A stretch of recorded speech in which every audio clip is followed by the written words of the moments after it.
So I don't know about you, but there have been times in my life where I have felt that God was conspicuously absent. And what's interesting about the book of Exodus is essentially we start at the beginning with a God who seems to not be around and not care. And by the end of the book, God is living in a tent in the midst of his people. And so today what we're doing in this small group session is kind of doing a bird's eye view of an overview of the way the book goes from a conspicuously absent God to a God who is living in the midst of his people. Now, chapters 1 and 2 set the stage of this seemingly absent God. So, for example, in verse 8, there's a new king on the throne who does not know about Joseph and has no care or concern for the Hebrew people. When you roll into verses 11 through 14, you see that the people are under the yoke of slavery and they're groaning and life is not good. And it gets to the point where by the end of chapter 1, Pharaoh has ordered the death of Hebrew children. And then as we roll into chapter 2, there's the famous story of Moses being put in a basket and sent down the river. But imagine for a moment how you would feel if you were that mother putting your child in a basket and sending him down the river. You're desperately praying that things will turn out well for your child. But in the back of your mind, you're maybe wondering, where is God? So at the end of chapter 2, we're told, during that long period, the king of Egypt died, and the Israelites groaned in their slavery and cried out.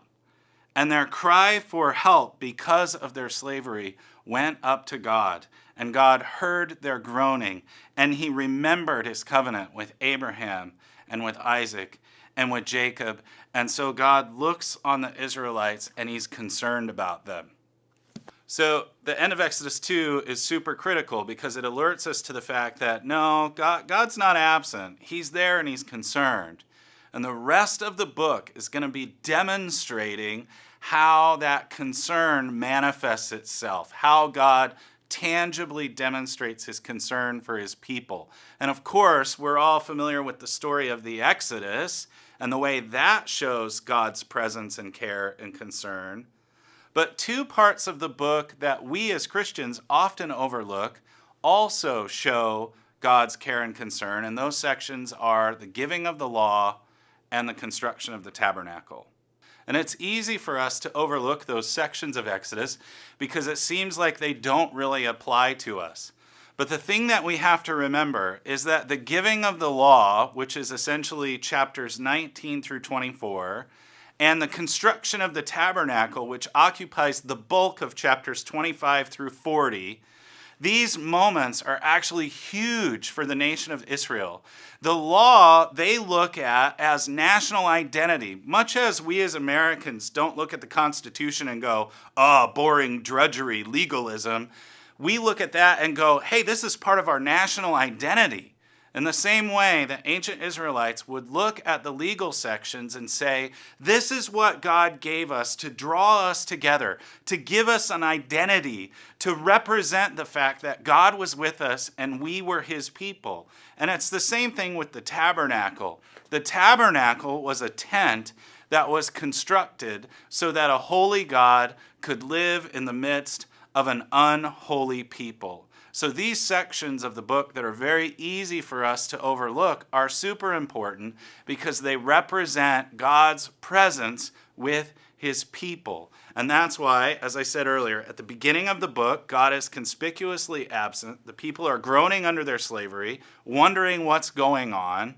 And by the end of the book, you have God living in a tent in the midst of his people. Now, the theme of God's presence in his absence is actually a common theme throughout the Old Testament. Think about the book of Esther for a moment. Esther is a pretty familiar story, but there's a couple elements that maybe aren't as well known. For example, the book of Esther never actually mentions God. And as a matter of fact, it was the book of Esther that was the single most debated book about whether it should be even included in the Old Testament. And the thought was, here's a book that doesn't even mention God. Why would we put it in the Bible? But what people realized was that the lack of a mention of God was actually a narrative tool that the author was using to show that, hey, even when God isn't mentioned, he's there, he's in the background, he's working on behalf of his people. And it's not just the fact that God isn't mentioned. Even the names Esther and Mordecai, the main characters of the story. Esther is from the name Ishtar, which is the primary Babylonian goddess of the time. And Mordecai is from the name Marduk, the primary Babylonian deity. Here you have the two main Jewish characters that God is using to save his people, and they're named after Babylonian deities. The whole point of the book of Esther is that even when it seems like God is absent, he's actually working behind the scenes on behalf of his people. Or take the Psalms.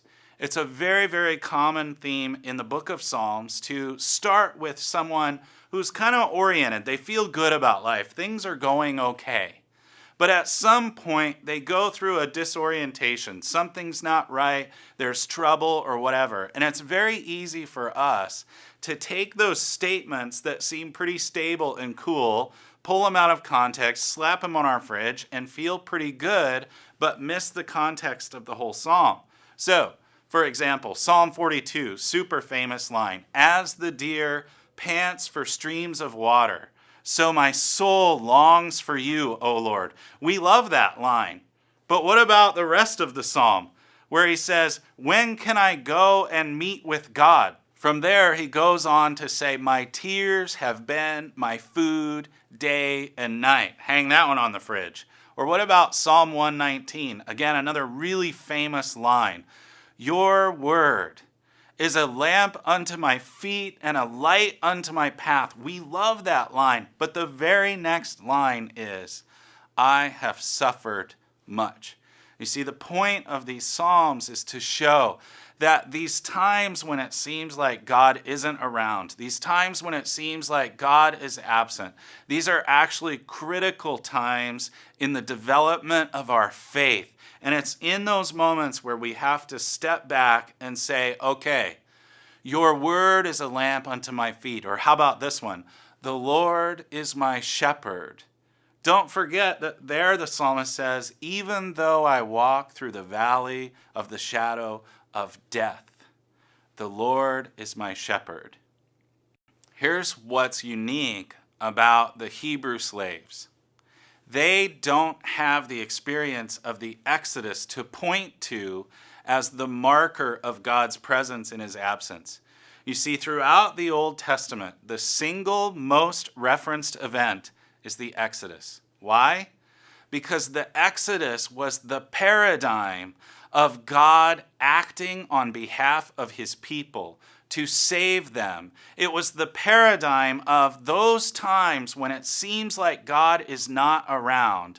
God is actually with us. I think there are some implications here for the Christ follower. First off, we have to acknowledge that there are those times when it seems like God just isn't around. And it's okay. It's actually a part of the faith journey to go through those moments, to walk through those moments where we say, where are you, Lord? What's going on? What's the deal? And I think a lot of times we're afraid to give voice to those feelings. We feel like somehow we're wronging God if we admit that we're confused or disoriented or wondering where he is. And that's why we can allow the Psalms to give us voice. If we're too nervous to say, where are you, O Lord? I'm eating my tears as my food and my drink. Well, if that seems kind of disconcerting to you, then quote the Psalms. I'm the president of Pillar Seminary, which opened August of 2014. Now, what is less known is it's not actually the first school I attempted to start. Some years ago, I felt this amazing call to do these amazing things for God and to launch a college out on the West Coast. And I worked through that process for some time, but the bottom line is eventually the entire project fell apart. And it was really hard on me, and I wrestled with, come on, God, where were you? You called me to this thing, and it tanked. What's the deal? And it was so hard on me that I was actually, during that period, diagnosed with major depression and was on medication for major depression for a year. And those were some of the darkest times of my life. And it was very, very easy for me through that whole process to question God, to question where He was, to feel as though my tears were my food and my drink.